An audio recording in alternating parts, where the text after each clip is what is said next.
Good morning friends.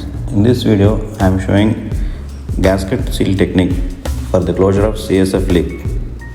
This is a case of CSF rhinorrhea with defect in the left cribriform plate. For a cribriform plate leak, you can approach medial to the middle terminate or lateral to the middle terminate, or you can chop off the middle terminate. And initially I used to chop off the middle terminate and access the skull base.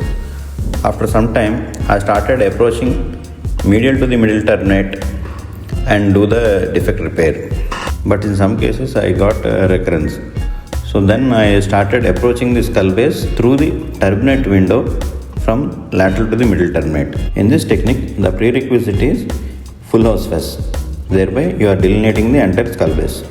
So in the skull base we have cribriform plate and fovea ethmoidalis. In the cribriform plate, you have medial lamella medial to the middle terminate and lateral lamella lateral to the middle terminate. What I observed is while repairing the defect, you might tend to extend the defect lateral to the middle terminate also. So probably that might be the reason why there is recurrence in some of my cases. So I started turbinate window concept. Then you make a turbinate window. Thereby you are having a good vision of medial lamella, lateral lamella and fovea ethmoidalis in one shot. Here you are having an extra advantage that you have preserved the middle terminate. So your reference point for anatomy is also preserved. Management involves preoperative evaluation, surgical workup, surgical procedure and postoperative management. Preoperative evaluation protocol is will advise CT cystoscopy for all the cases. This demonstrates a defect in the left side cribriform plate. We do CSF manometry to look for opening pressure of the CSF. Also, while doing CT cystoscopy, anesthetist knows the opening pressures while doing lumbar puncture. We also get a neurology and ophthalmology consultation to rule out any intracranial tumors, papilledema, to rule out any benign intracranial hypertension. We harvested facial data from the anterolateral part of the thigh. From the same incision, we harvested some fat. There is high DNS towards the defect side. So I want to correct the high DNS. That will improve the access to the defect, and also it will also help me in harvesting the hard flap. So I started MMA with my routine way of doing with the J-curate. Entering the maxillary sinus at the next point, I make two swing inferiorly and superiorly, identified the ostium. Now I am passing J-curate into the infundibulum and pulling the uncinate anteriorly so that its entire anterior attachment is delineated. Now I am removing the uncinate process with an upturned forceps and a debrider. After anterior ethmoidectomy, I am proceeding for posterior ethmoidectomy. Now with a Freer salvator, I pierce in the vertical part of the ground lamella in its infromedial part.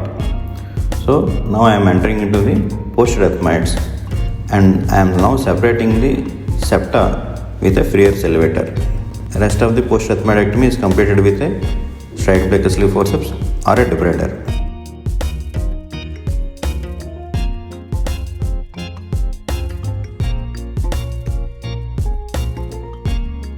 Frontal recess is opened. Any bony septa in the recess are removed with giraffe forceps.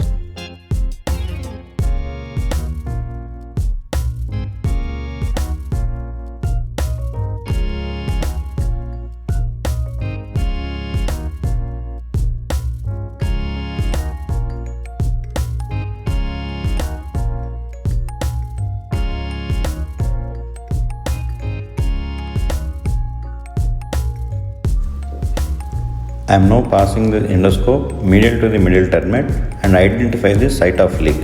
See, this part is probably the site of CSF leak. So the now entire skull base is delineated and I am making a small window in the middle terminate at the region of CSF leak defect. This gives one unified picture of the medial and lateral lamella of the cribriform plate and the fovea ethmoidalis.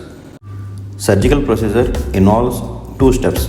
One is exposure and another one is closure and reconstruction. So till now, the first step, that is exposure, is done. Now we will start with defect closure and reconstruction. So many times bipolarizing will close the small defect in the dura. Here I am doing bipolarizing, but the defect is not sealing.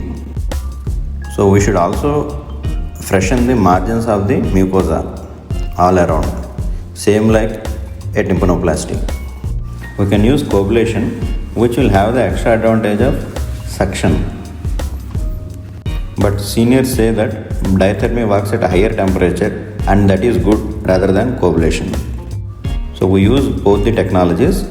You make the raw area all around the bony defect with a coagulation and bipolarize the defect.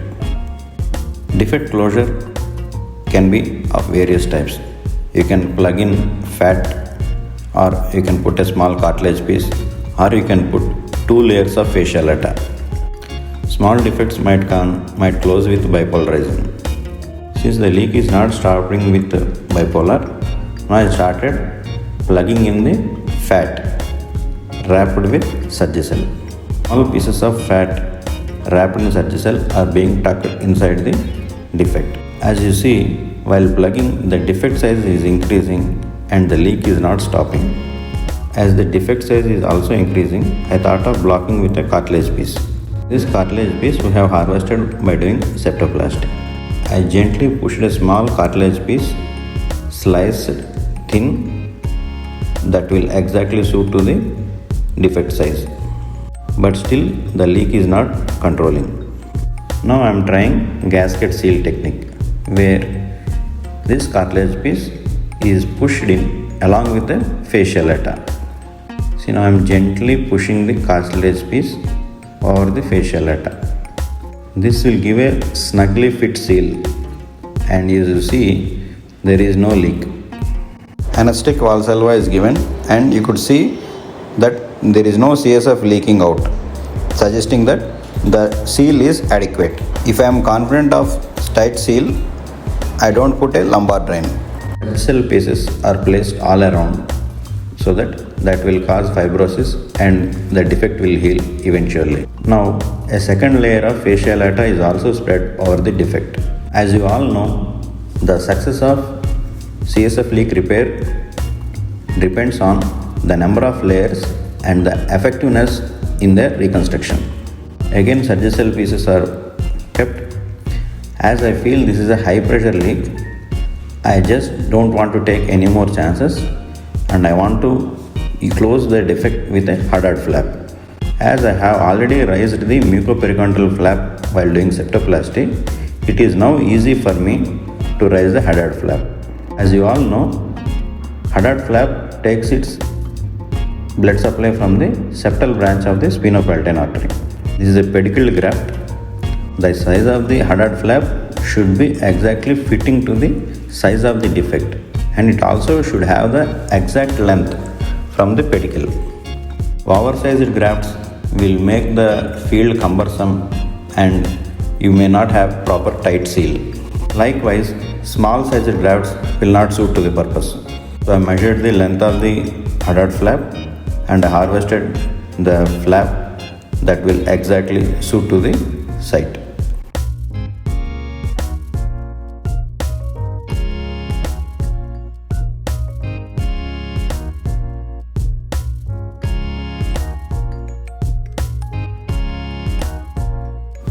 This Haddad flap is gently rotated and it is pulled medial to the middle terminate onto the skull base. It is gently spread over the defect. Here care has to be taken that the Haddad flap doesn't block the frontal recess or the sphenoid sinus. Care has to be taken that there will not be any dead space between the skull base and the Haddad flap, or at least in between the fascia. For that, I am using the Surgicel impregnated fat. I am giving good pressure over the fascia layers with a Surgicel impregnated fat. After making sure that the seal is tight and there is no airspace or CSF leak behind, we will close the defect. The next layer will be gel foam. And finally, a sinus pack is kept with Merosil. The sinus pack will be a nasal pack in the nasal floor. This completes the surgical part. Now post-operative medical treatment. Bed rest and with 30-degree head end elevation. Antibiotic with sulfarizone sulbactam. Painkiller, usually paracetamol is enough. And antitussive to prevent any cough increasing the ICT. Laxative 2 spoons at bedtime. So give Diamox 250 mg BD for a week, and also syrup Quatchlor 10 ml BD or TID. We advise the patient not to take any foods that trigger cough or cold or constipation, and levocetirizine and pantoprazole tablets. If you want strict immobilization, you can give Foley's catheter. We remove the nasal pack after 2 days. We remove the sinus pack after 5 days and advise the patient lot of saline spray that will prevent any crusting and nasal block. We advise the patient not to blow the nose for a minimum period of 3 weeks.